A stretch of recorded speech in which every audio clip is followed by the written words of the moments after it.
Soit.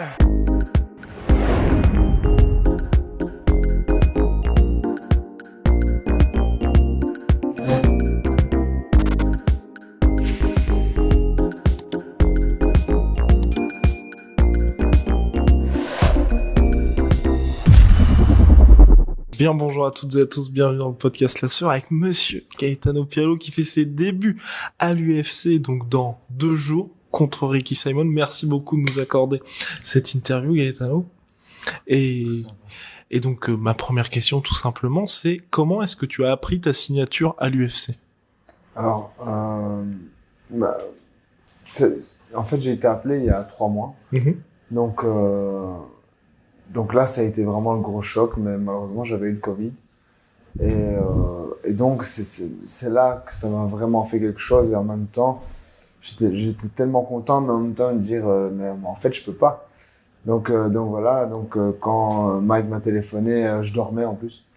Je dormais, voilà, c'était vraiment le gros choc, c'était là. Mais là, ici, quand Mike m'a téléphoné pour me dire, bon, finalement, c'est maintenant. Tu combats maintenant, donc voilà. Au début, on réalise pas, en fait. Quand mon manager me l'a dit, j'ai pas réalisé vraiment. C'est vraiment quand on est ici que, voilà, là on se dit ah oui, ça y est, on est à l'UFC. C'est vraiment ici que je ressens vraiment dire ah ouais, non ça y est là. C'est pas, en fait, le début on dirait que jusqu'à la dernière minute, on dirait que ça va vraiment pas se passer. C'est vraiment quand on y est qu'on se dit oui, maintenant c'est du soleil. Et tu vas affronter un sacré client avec Ricky Simon, donc en short notice en plus. Est-ce que le fait que ce soit un adversaire qui est classé, qui est quand même connu des fans, est-ce que ça a joué un petit peu dans la signature pour toi? Alors, non, ça n'a rien changé pour moi parce que peu importe l'opposant, je l'aurais accepté. Alors, parce que voilà, comme il m'avait contacté, je n'allais pas refuser quoi qu'il arrive. Donc voilà, donc là il n'y a pas de motivation en plus parce que c'est lui ou un autre. La motivation pour moi elle reste pareille. D'ailleurs, je voulais pas au début regarder donc les vidéos, etc. Ce qui m'intéressait, c'était vraiment moi. Est-ce que je me sens capable de le faire? Est-ce que je me sens capable d'intégrer l'UFC? Et donc voilà, donc moi je me suis dit c'est maintenant ou jamais et voilà. Donc je l'ai fait, je suis là, je regrette pas d'avoir signé. Et on a été littéralement harcelé par tous tes fans pour dire faut faire une interview de Gaetano, faut faire une interview de Gaetano. Non mais vraiment, c'était plus de 3 messages par jour depuis qu'il y a eu la signature. Ah non mais vraiment. Wow. Et puis là ça c'est vraiment là depuis on se rapproche du combat, genre il faut l'interviewer et tout. Est-ce que toi t'as eu une explosion de ton côté, enfin il y a eu une explosion au niveau du following de ton côté ou quoi? Parce que c'est vrai que même quand on compare avec les Français qui signent à l'UFC, j'étais waouh, enfin. Ouais. Alors, ça m'étonne quand même que des personnes qui me suivent, qui ont envoyé des messages, que ce soit à La Sueur, que ce soit quelqu'un d'autre, ça m'étonne. Mais c'est clair que avec le temps, vraiment, j'ai tout le temps été vraiment suivi. J'ai vraiment un truc où je sens vraiment que j'ai un gros public. Et la signature là, ça a vraiment augmenté. J'arrive pas à suivre les messages, j'arrive pas à suivre les commentaires, etc. Tellement ça, il y a des gens derrière moi, mais voilà, je vois le soutien et c'est clair que ce soit en commentaire, en message, en personnes qui suivent, c'est énorme. C'est énorme. Hier, on a fait un live, il y avait 1500 personnes au total qui se sont connectées sur le live. Un live de 15 minutes. Donc, en 15 minutes, mettre 1500 personnes, c'est énorme. Jamais de la vie, je m'attendais. Même moi, dans le live, je dis, à mon avis, on doit être à 600 personnes. On était à 1005. Donc, vraiment, je suis vraiment impressionné et surtout vraiment content parce que c'est clair que là, au final, je suis le seul Belge actif à l'UFC. Le deuxième à avoir signé à l'UFC. Ouais, donc ouais, c'est ça. Donc je suis on va dire deuxième masculin, mais il y a Yacine Dinanda aussi qui est belge. Donc du coup, on va dire le 3e athlète, mais le 2e masculin, mais surtout le seul actif.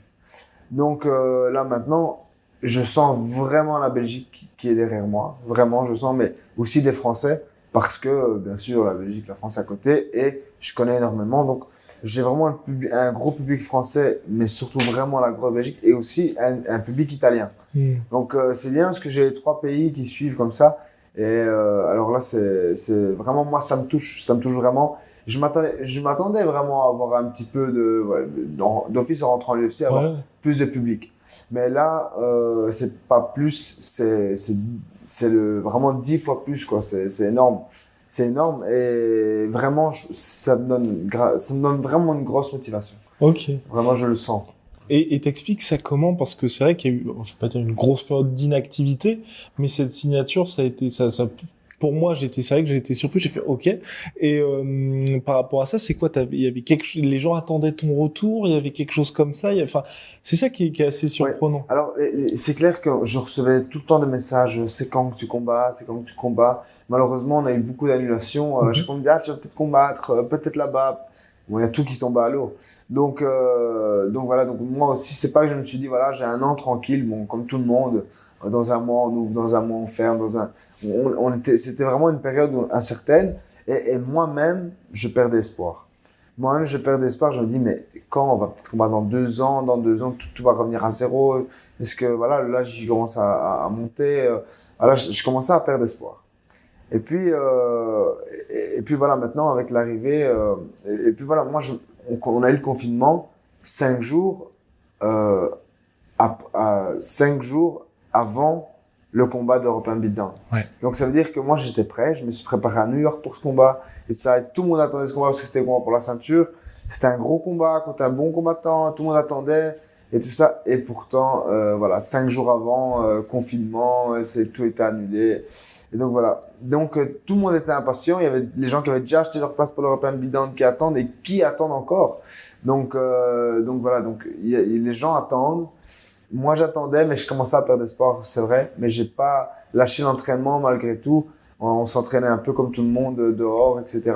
Mais on n'a pas arrêté. Bien sûr, avec nos moyens, c'est pas la même chose, mais on l'a fait. Et donc, si on l'a fait, ça veut dire qu'on y croyait encore. Et donc là, finalement, accomplissement avec cette signature à l'UFC. Est-ce que, sans bien évidemment rentrer dans les détails, hein, même si je pense que Ricky Simon ne parle pas français, mais quel va être le game plan, quel va être l'objectif avec ce premier combat? Alors, l'objectif de Rick Simon, c'est vraiment ne pas se faire attraper. Alors, il est très très actif le premier round, mais c'est quelqu'un qui a un physique impressionnant, qui a que ce soit cardio ou force, il peut donner de la première minute jusqu'à la dernière de la même manière. Donc, mais le premier round, et c'est là où il est le plus excité vraiment, il est vraiment pressé de combattre et tout ça. Donc, le premier round, vraiment le but, c'est de ne pas se faire attraper et pas tomber dans ce jeu pour ne pas me faire fatiguer par un mec qui est bien sûr plus près que moi vu qu'il a été prévenu puisqu'il avait un combat la semaine passée. Exactement. Qui a été annulé. Donc, lui, il était prêt bien à l'avance, qui était au courant. Donc, et aussi, il va recombattre bientôt. Donc, lui, il a déjà une préparation bien en amont. Donc, moi, c'est un peu différent. Donc, moi, le but, je pourrais pas me dire, voilà, on va faire la guerre pendant 3 rounds. Je pourrais pas faire ça. Donc, moi, ce que je vais faire, c'est vraiment le premier round. Ne pas me faire attraper, parce que c'est un très gros lutteur.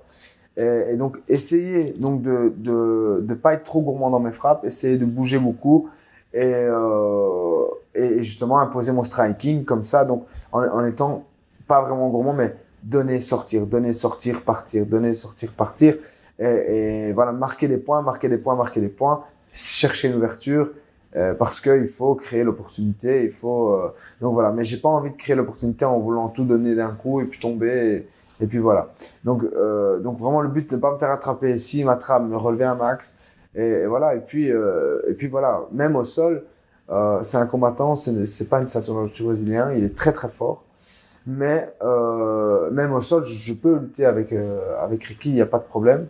Mais moi, mon but, ce n'est pas de lutter avec, mon but, c'est vraiment d'utiliser ma force, qui sont strike, qui sont mes genoux, mes coudes, mes poings.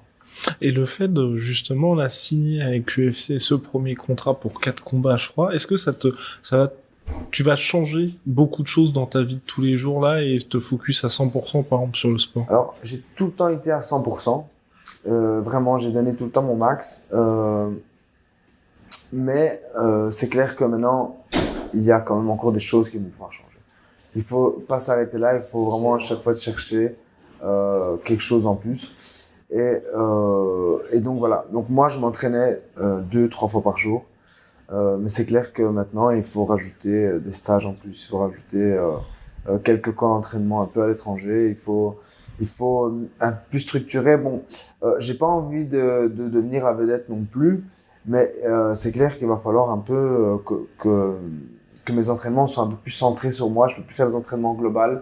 Donc c'est clair qu'il va falloir que j'ai des entraîneurs rien que pour moi, donc des sessions particulières un peu plus souvent. Donc je peux plus aller faire mon physique tout seul, par exemple. Il faut que je fasse mon physique accompagné d'un préparateur physique.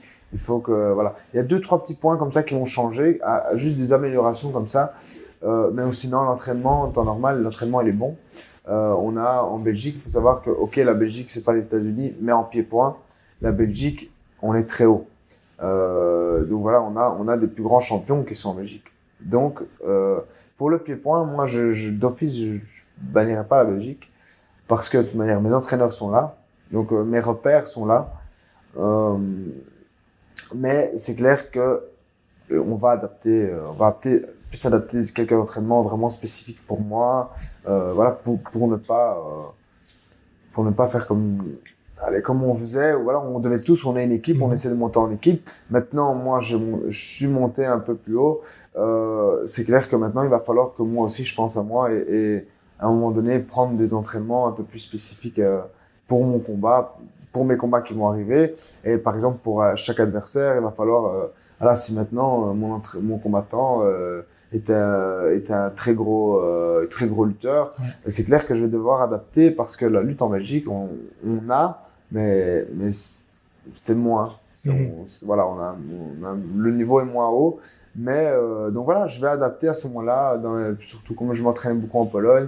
Peut-être si je combats un lutteur ou quelqu'un qui travaille beaucoup contre la cage en Pologne, pour moi, ils sont très très très forts là-bas. Okay. Donc voilà, si je dois faire un combat contre quelqu'un contre la cage, je vais m'axer en Pologne, etc.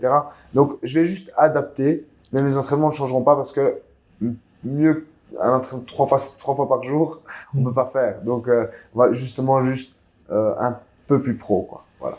Et toute dernière question. Comment vois-tu le combat se dérouler? Donc, en d'autres termes, quel est ton pronostic pour le combat de mercredi? Alors, moi, je vois Ricky Simon faire semblant d'essayer de me boxer et ne faire que plonger dans mes jambes. Il va mettre 2-3 intérieurs pour commencer, 2-3 low kicks intérieurs, quelques points, mais moi, je pense que il va boxer pour que moi, je me lance et au moment où je me lance, il va descendre dans mes jambes. Donc, moi, je vais justement éviter de me lancer et essayer de vraiment placer moins de coups, mais chaque coup plus dur. Je vais essayer de placer des coups durs qui feront beaucoup de dégâts, que ce soit des coudes, que ce soit un poing, que ce soit un genou, peu importe, mais le stopper dans son travail. Ce qui veut dire celui, c'est qu'il va boxer, amener. Moi, je vais faire en sorte que son travail ne fonctionne pas. Donc, je vais faire peut-être un peu d'anti-jeu, mais pour moi installer mon jeu et mettre peut-être moins de coups que d'habitude, mais essayer de vraiment travailler la précision et la force, quoi. Donc voilà, j'attends qu'il soit dans le viseur et j'y vais. Formidable. Merci beaucoup, Gaëtano. Et bon courage pour mercredi soir. Merci.